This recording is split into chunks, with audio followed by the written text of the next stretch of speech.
Hello Internet, it's the Review Dude here, and this video is going to be the first video in a series of videos to look at some of the cheaper alternatives to some of the expensive phones that we all seem to somehow be trapped in buying. Here in Australia, when you go on a plan, as many people do, with Telstra, Optus, Vodafone, whoever, we always get locked in, and this appetite for a a user-friendly, easy, no hassle mobile phone plan has led us down the path of everybody seemingly going to premium smartphones. So for like me myself, I've got the Galaxy Note 4, which I'm going to have for another year and a half, I think, roughly. And I see a lot of people now with the iPhone 6s and 6s and 6s Plus and all those sorts of things. So iPhones are really starting to make a bit of a comeback because they've moved with the times and the sizes have gone big. So what I thought I'd do is to see if I can find a alternative and share with you my thoughts on other phones that are well, I'm going to set the price at sub $80.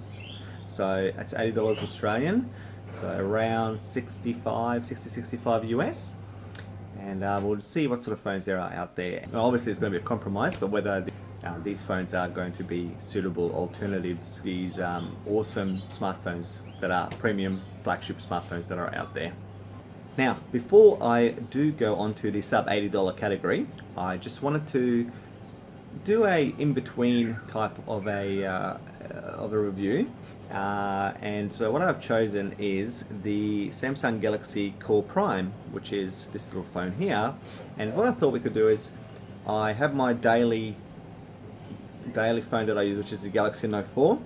I have this one here as a reference model for a around just over $200 in Australia, a phone that is sort of supposed to be middle range, and then we will go down to the sub $80 category, and we'll compare to see if the sub $80 category to the middle of the range type stuff to the obviously the flagship models. So as I said before, this is the Samsung Galaxy Core Prime.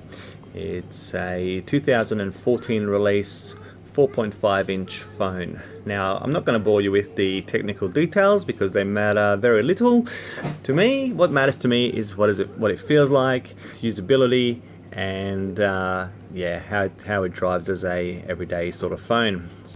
Okay, just to show you, it's running KitKat 4.4.4. This particular one has a plasticky back on it, as a lot of sub-prime type. Oh, there's a pun there. Sub flagship models. So it's got this plasticky back. It's very shiny.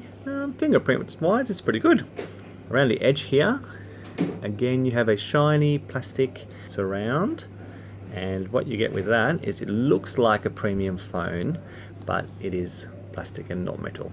Now, in terms of how it feels like in the hand, okay, and now I have quite small hands, and to me, this feels really quite nice. The power button on the right, the rockers on the left for the volume, easy one-hand operation there to get to all the bits and pieces. Oh, there we go, you can just see it's swiping. Now, as I've been using it, I have noticed a very tiny bit of lag here and there, but hardly anything to talk about. Going on to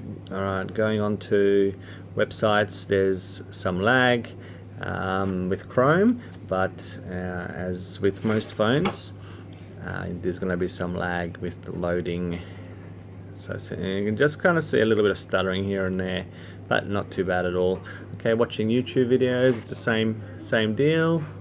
Okay, so watching YouTube videos is actually quite reasonable. I've heard a few people discussing the screen resolution being not so good, but let me tell you, it's not too bad at all. I think again, for what it is, it's not a flagship expensive phone.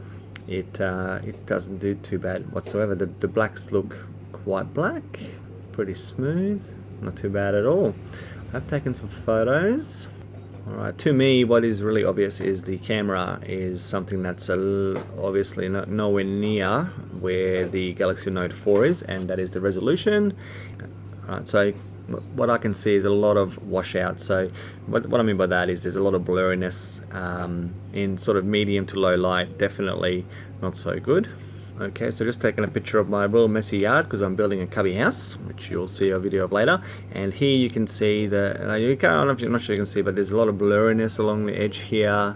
It's the focus is very mixed and definitely not not as sharp as what it could be, but not too bad at all, really. Okay, so a lot of people have mentioned that the PPI on this screen is quite low. But for usability, your everyday usability, I definitely can't say that it's something I wouldn't recommend. Okay, it's not too bad at all. So if we just do some text. So I've gone on to CNET's review for this phone, and they've given it 3 out of 5 stars, which is about right, I think. You can see that the way that I always have my phone set up, the text is always large. I never really have text, even on my Note 4, I still have the text setting up high, and that way I never have to really worry about seeing small font and the blurriness that might come with that. So, at this size, it's very easy to read. It's awesome, it's beautiful. I have no problems whatsoever with this phone. Alright, well there you have it, the user-friendly, not too long review for the Samsung Galaxy 4 Prime. $200, just over 200 bucks I think in Australia. That price is going to drop in the next coming months for sure, because the specs are starting to be a little bit dated. Look, unless you are really into taking lots and lots of photos, putting them on Facebook, or you're a blogger, or you really like your videos to be high-end if you're watching YouTube or Netflix, then not the phone for you. But if you're quite content to just snap a few pictures here and there, and just happy to to just view videos, no worries, then I cannot really say to you buy a flagship for $1,000 when you can get one of these for just over $200. Rightio. So with that over, you can now see whether the Alcatel One Touch Pixie 3, which is the one I have here, and the ZTE Chat, which are both sub $80 phones, we'll now see whether how they compare to that particular model.